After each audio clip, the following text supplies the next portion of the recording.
on here. All right, there we go. A little bit of a weird delay up in the front as the game does get going. We have WFZ spawning as, I don't know what color it is. It is going to be the red undead player on the bottom left-hand side of the map. Meanwhile, TBCBM spawning as the teal undead here on Twisted Meadows. This is game 1 in a series, but I'm only going to be casting one game from the set. It was highly recommended, and therefore I will just feature it as a showcase game. Now, what is going to be going down in this Undead versus Undead matchup with full cross spawns? Well, it looks like both sides are going to be opening up with the Death Knight. Not too surprising. The other hero of choice could have been the Lich, though, as the Lich is rather strong and gained a lot of potential later on in the game compared to the Death Knight, because the Death Knight can only heal. It cannot death coil other opposing units, unlike the Frost Nova of a Lich, and that can in fact deal a whole bunch of damage. Death Knight now wandering around here, gonna go ahead and take down a pig. Whenever you see an undead on the map, all the critters should just run to the hills as well. Skeletal minions are abounding. All right, let's go ahead and take a look at what's happening here. Acolyte now making its way off to the north, heading back home. Death Knight did get a one peasant or one worker kill there. 25 experience on the board. I'm going to try to refer to them as teal and red throughout the rest of the match. For those last minute reminders, TBCBM is teal, meanwhile WFZ is red. Double sets of skeletal minions now coming in from the red undead player to try and put pressure just as his opponent is attempting to clear out a creep camp.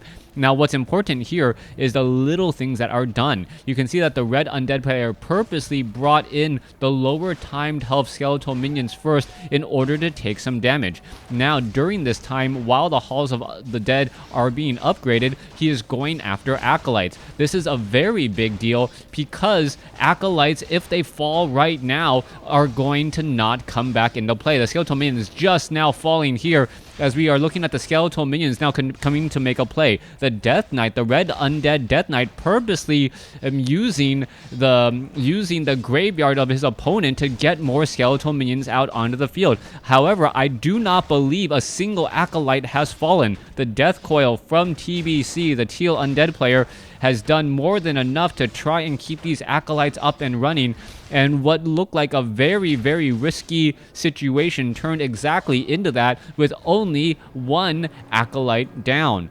Now, that one acolyte will end up hurting your gold production for about 20% for the next minute or so. What does that translate into? About 120 gold. However, a scroll of town portal was used here, and also an entire rod of necromancy, so I do not believe that the red undead player came out ahead by any stretch of the imagination.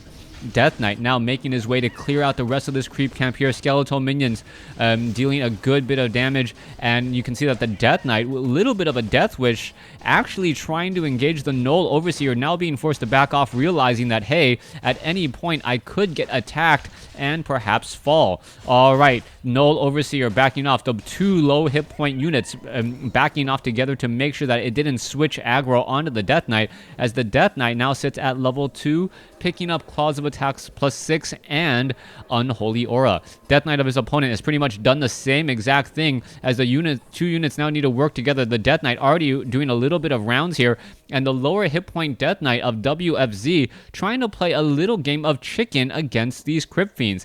However, the Death Knight is going to come over, perhaps getting a little bit of poking damage once more. Skeletal minions now making their rounds, as well as the teal undead player using the corpses against his opponent. Now we are seeing already a tech to Black Citadel with the building of that slaughterhouse. WFZ has been known to do tier 2 pushes, but against Undead, it looks like he wants a quick tech to tier 3. Now, unfortunately for the red undead player, Blight heals all undead units, and that means that the teal units have a little bit of home field advantage even though they are attacking. By doing so, you can see that the Death Knight is going to be absorbing damage, and all the other units are actually trying to spread out the damage across multiple units.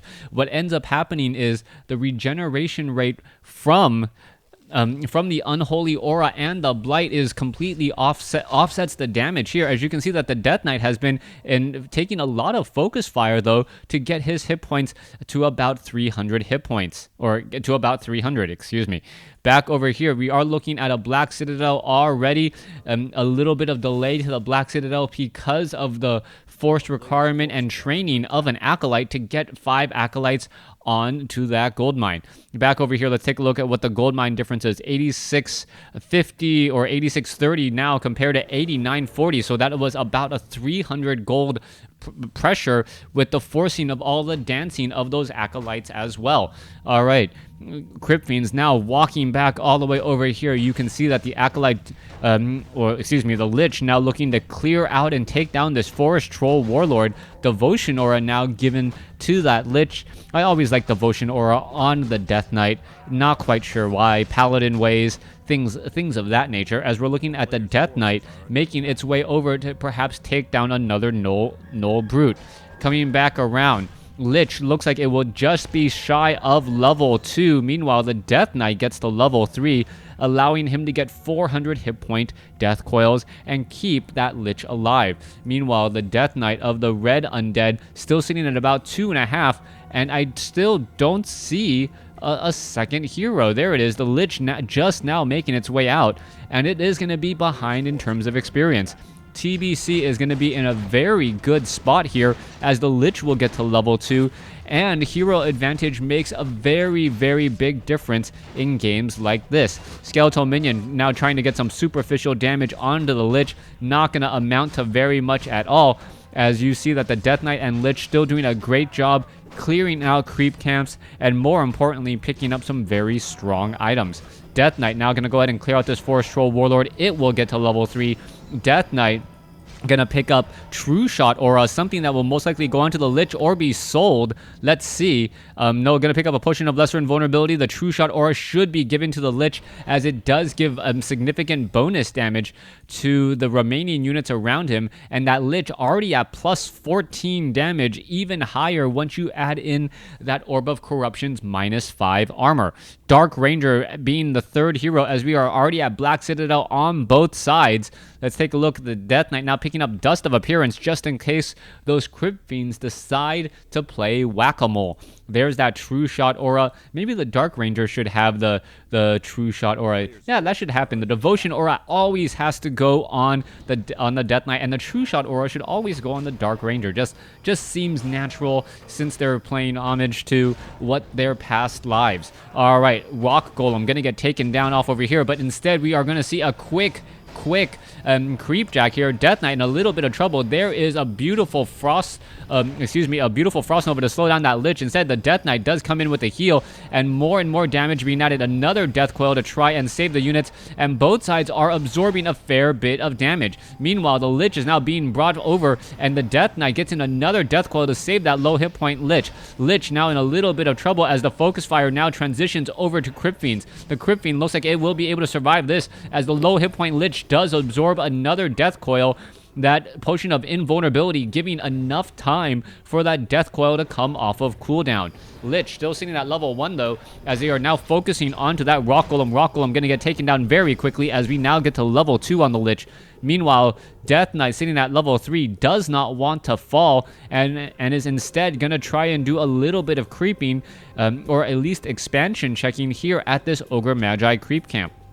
Now, one of the big things, or one of the reasons why it is so important to just check every which corner of the map, compared to, say, StarCraft 2, is that by checking for an expansion here, even if there is no expansion, it is beneficial for you, because you can clear out another creep camp. There is never this pointless scouting, unless unfortunately your opponent has already crept out that creep camp well, making it a very bad day very quickly. Crypt Fiends now making their way over, and now attempting to take down a Nerubian tower. Death Knight absorbing a fair bit of damage. There's a Crypt Fiend right there. Not going to be sure if it's going to get focused down at all. Instead going down, as the Death Knight now being forced to pull back. There is a beautiful silence hitting all of the heroes.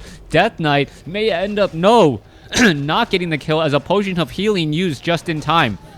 Ghouls now coming off of the lumber line in order to fight back here. As you see, damage is starting to really add up. The Death Knight in a little bit of trouble. There's a Death Coil to save as abominations are being added as well.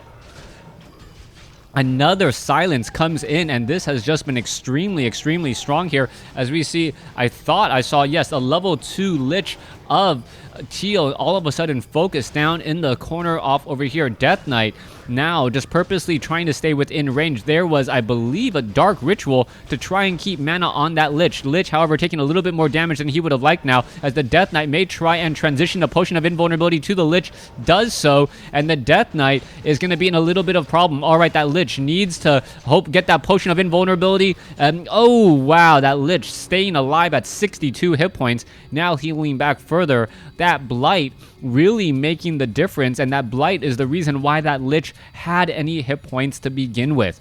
Being able to just be next to or be on Blight gave him 200% additional regeneration on top of the 50% that the Death Knight normally gives. And I believe that equates to about, is that about, what, 5 hit points a second? Or is it, no, it looks like it could be 5 hit points a second. I'll go ahead and have to take a look at that a little bit later. Meanwhile, off to the north, Dark Ranger, who's sitting at level 2, gonna check this creep camp, see that the Forest Troll Warlord is there, and that is gonna be ripe for the picking, giving even more experience to a now growing undead threat. Forest Troll Warlord taking a lot of focus fire. That additional -3 armor quickly taking him down. Ogre Magi is now going to fall, as well as this Ogre Magi focusing down the one that does not have inner fire. Very smart there. All right, Ogre Magi, Inner Fire, and Orb of Corruption working together against each other to get a net 0 armor bonus, as we now see a Shade, Abominations, Dark Ranger now making their way into the skies. All right, are we going to perhaps try and creep out the corners of the map?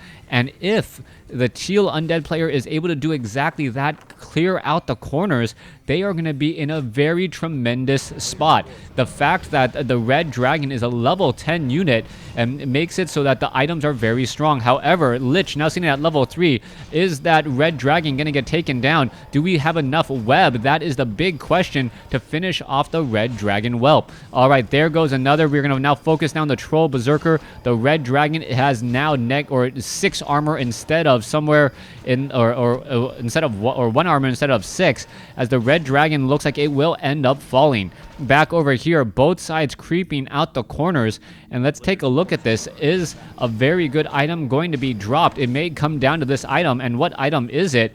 It is going to be a red drake egg. All right, Necropolis and a haunted gold mine ready to go, and an expansion coming in from TBCBM is going to give them a huge economic advantage that is going to be rather difficult to stop. All right, coming around, let's take a look at the skeletal minions taking a little bit of damage here. We are now seeing a bit of pressure, 50 over 50 supply. And if TBC BM, as long as he manages his money correctly, he should be fine. 50 over 50 for the opponent, as well as the Nerubian Tower getting taken out.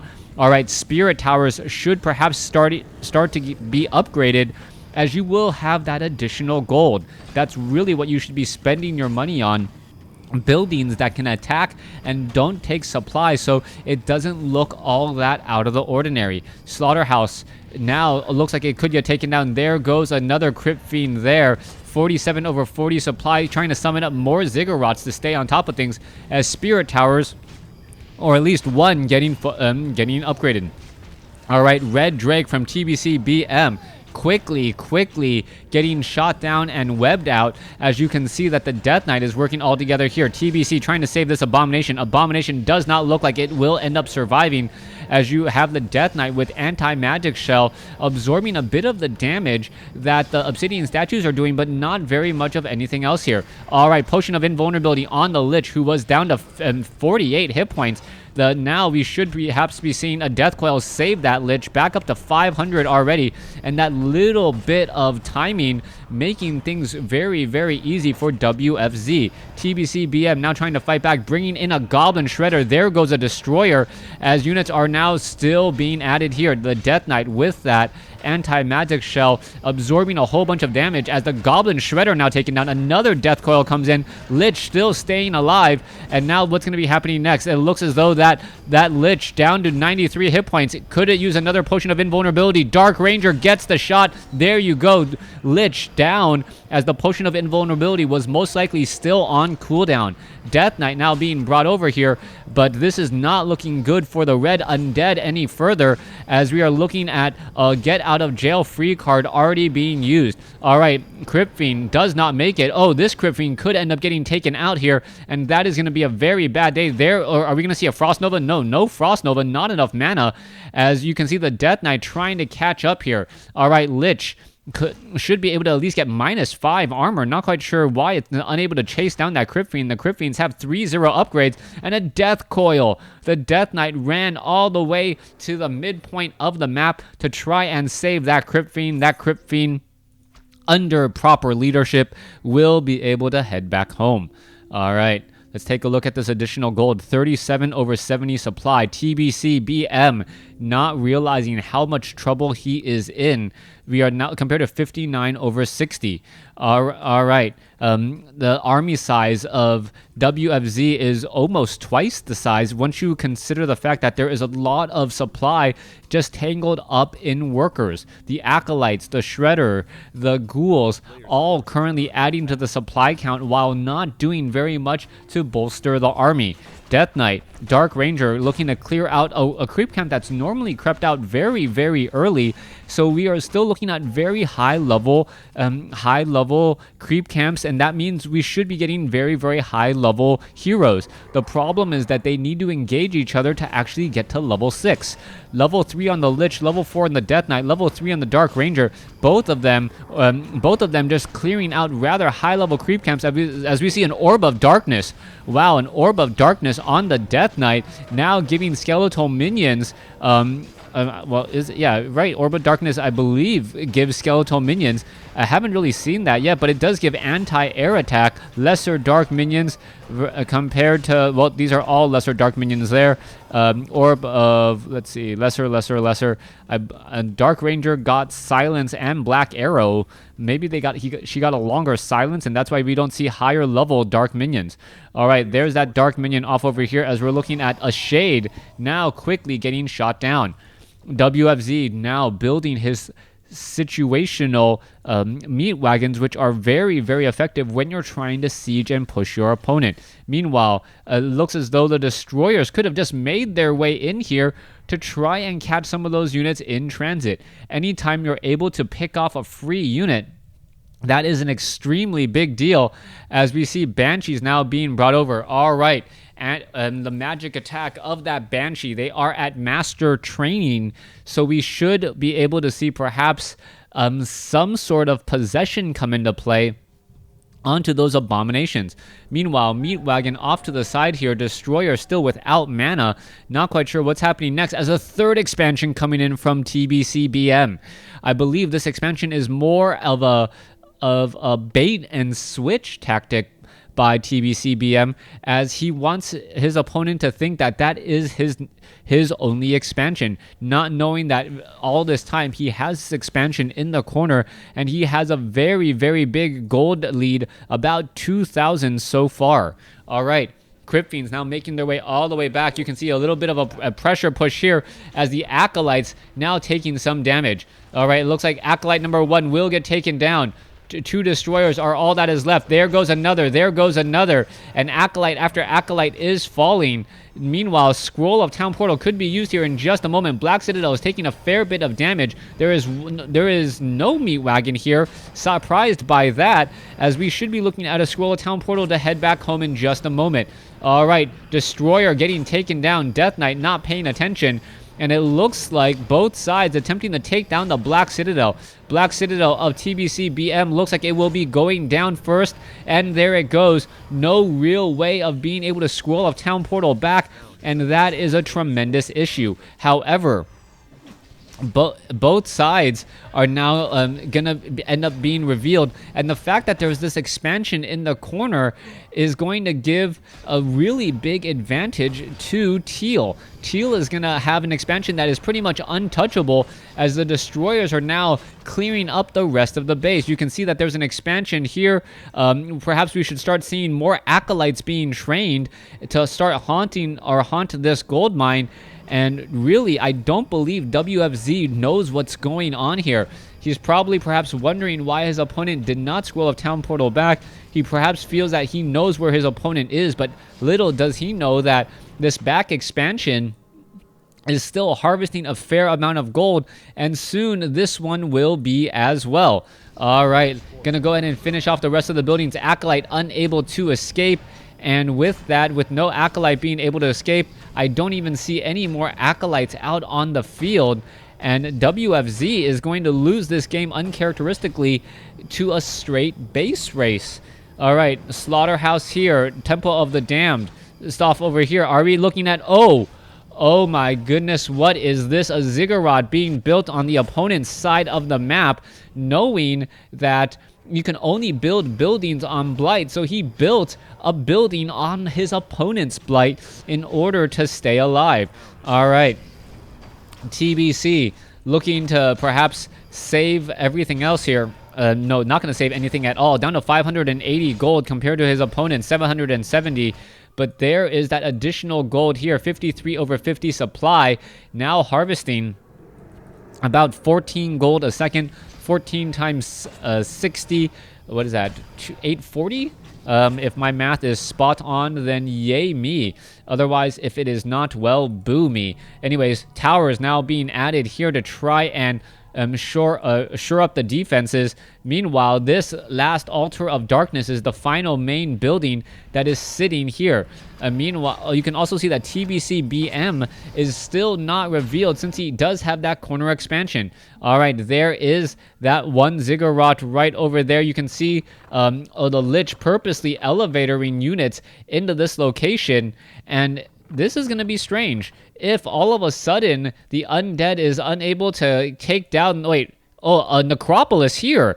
All right, so a Necropolis is being built somewhere else, and is that going to get spotted? Yes, I do believe so. It is going to get spotted here, as we now are looking into a very, very frantic base race. All right, Goblin Zeppelin going to go ahead and pick up and now run for the hills, down to 700 gold, but still looking pretty strong here. Should be able to mine more gold from here. Meanwhile, what is happening? The Necropolis down over here was destroyed, down to 74 gold. So no more buildings. Wait, nope. Necropolis being built now off over here instead, as we're looking at a Scroll of Town Portal. All right, TBCBM now trying to fight back here. Trying to draw a line in the sand. Silence onto some of those units. Anti-magic shell coming in as well. All right, the Death Knight now continuing to fight, as another Death Coil misses its target. Meanwhile, the Banshees are trying to survive here. They're getting taken down, and units on both sides suffering a lot of damage. Death Knight now looking to back off here. Orb of Darkness still seeing that level 5. Lich now looking to back off. Rest of the units are looking to back off, as you can see. What is this? Oh, right. Wait a second. No, the Zeppelin is still up in the air. If that Zeppelin can get taken out. Wait. They're going to go into Destroyer form. And now they are... Wait, what about that guy? No, he is not going to go into Destroyer form. All right. This one Zeppelin needs to stay alive. But if the Destroyer stays nearby... Wait, no. Goblin Sappers... What is this? The Goblin Sappers now heading back down over here. Acolytes are all here as well. Are they going to find it? That is the big question. All right, the remaining units, all the units now being dropped down off over here. Acolytes find this Necropolis and now need to perhaps run away. They are running for the hills. WFZ does still not know about this expansion over here on the top left. Ziggurat gonna get taken down. There's a Shade off over here. Acolytes giving more experience to WFZ's units, and this is gonna be a nail-biter. No one really having a definitive edge right now. Necropolis versus one gold mine, 847 gold and counting. More Ziggurats need to be added. Not quite sure why he isn't adding multiple Necropolis, because there's not enough lumber. Oh my goodness, he needs to summon Necropolis because he doesn't have enough lumber for a Ziggurat. So this is the reason why he's doing exactly that. Meanwhile, the Abominations are still trying to chase here, and all the units are simply trying to find where that last building is. TBC BM does have one destroyer off to the north. The Death Knight now going to perhaps run all the way back down. The Death Knight still wondering, perhaps there's an expansion somewhere, but still cannot find it. Abomination gets a kill on an Acolyte, and those units now need to run. All right, what's going to be happening? Acolyte summoning a Necropolis there and now making his way off to the north. Meanwhile, Shade now spots that this Necropolis is up and operational. All right, Death Coil. Oh, Dark Ranger Death Coil going to save that Acolyte. Frozen Nova on the Abomination. Abomination is sitting at level, 300 hit points. Death Knight now trying to catch up to him as the Abomination does get the kill. Dark Ranger now sitting at level 4. We are going to now be running over here to try and take down this Necropolis. This might be the last building as you see the Meat Wagon attempting to destroy that Necropolis over there. 362 gold. We could have another Necropolis come in momentarily as now this Necropolis is taking significant damage. Hold on. The Squirrel Town Portal should be coming in momentarily. The Death Knight needs to take down the Necropolis first, and then he can Squirrel Town Portal. He does not want to be on the other side of the map. Meanwhile, the Necropolis here is taking a fair bit of damage, down to 1,000 hit points. Back over here, this Necropolis is down. 2 more Necropolises are still standing up. There's a cancellation on one of them, and are we going to see a cancellation on this one? No, yes we do. So there is still a gold mine, and this haunted gold mine here. Another Necropolis being summoned down over here, and it looked like, oh, Squirrel of Town Portal now coming in. Are they going to be able to save it? Down to 300 hit points, down to 250, down to 214, 117, trying to focus down the hero. Dark Ranger gets a little bit alive, silenced onto the other hero, and there is the game. TBC BM takes game 1 of this show match. Thanks for watching. Thanks for listening. Hope you guys enjoyed it.